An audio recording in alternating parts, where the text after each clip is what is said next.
ചൈനയിലെ സാങ്ഹായ് ടൗണിലുള്ള ഏറ്റവും മനോഹരമായ ഒരു ദൃശ്യമാണ് 2073 അടി ഉയരമുള്ള സാങ്ഹായ് ടവറും അതിൻ്റെ മുകളിൽ നിന്നുള്ള ദൃശ്യങ്ങളും.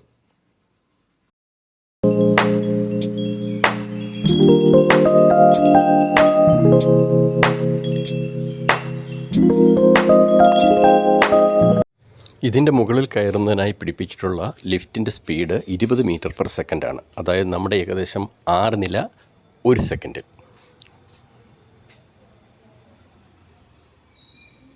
അതിൻ്റെ ലിഫ്റ്റിനുള്ളിലുള്ള മോണിറ്ററിംഗ് പാനലാണ് ഇവിടെ കാണുന്നത്.